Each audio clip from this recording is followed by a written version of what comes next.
Okay, so our server is running. It's actually still initializing technically, or actually no, it has initialized and it has passed its status checks. Now down here, the instance is selected and we can see we have a bunch of things going on here. Some of the details are the instance ID and the IP address, the public IP address that is given. So I can actually use this IP address to log in. So I'll copy that, head over to my terminal here. I'll SSH, and this is auto-completed. And let's see, is that the IP address? That's the right IP address. I've selected an Ubuntu type server, so the username to log into is Ubuntu. It's also very typical to log in with a user named ec2-user instead of Ubuntu. So the Ubuntu servers almost always have the user Ubuntu to log into. Other ones will have ec2-user. A few have root, but usually it's Ubuntu or ec2-user. The identity, the SSH key I'm using to log in, the private key, is named Cloudcast Forge and lives in my .ssh directory, so you might need to define this as well. Also, this is the one created by AWS and that I downloaded, which wasn't in the last video because, as I mentioned, I'd already created that ahead of time. Creating a new key was one of the options you get when spinning up a new server. Okay, so I can log in, and now I'm in the server. It's an Ubuntu server 2004, right? 2004.3, the latest for Ubuntu Focal as of this recording. All right, so I can actually log into the server and start installing stuff and configuring it as I need.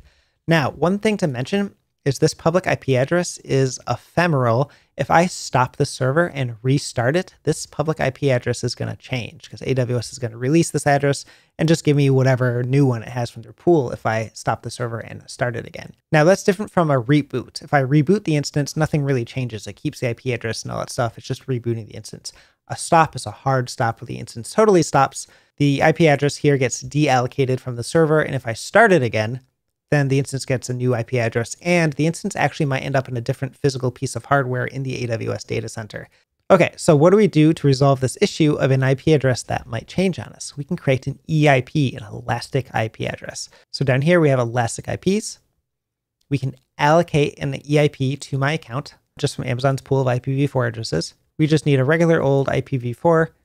I'll tag it with a name as usual, and this is going to be called onboarding AWS EIP. And I think before I did an environment production, I'll just do that here too. That can make it easy to find later as well. Okay, so I'll allocate this address. Now this address is just in my account. It's not used by anything yet.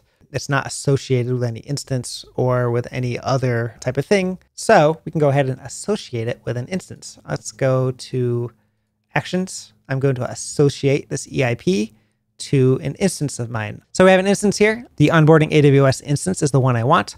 I don't care about the private IP address at all, and I can allow this address to be reassociated. So specify whether the EIP can be reassociated with a different resource or not. If I don't have this checked, then it takes more steps to associate this EIP to a different server.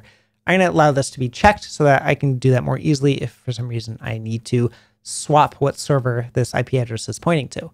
Okay, so 3.135.16.8.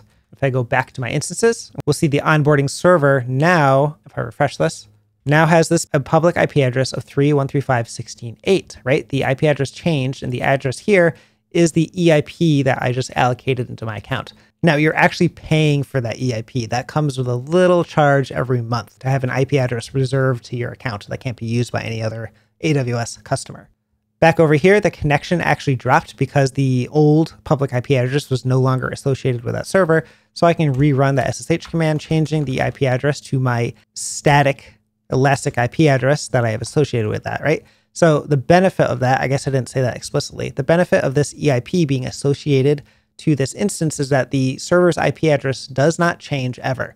If I stop the instance or whatever, the IP address doesn't change. If I terminate this instance, I still have that IP address and I can allocate that to a different server. So I don't need to necessarily change DNS settings if I have to create a new server. I can just swap what server that IP address is pointing to. Here you can see I'm logged in, still the same server. So that's good enough for this video. In the next video, we'll start talking about setting the server up with the software it needs.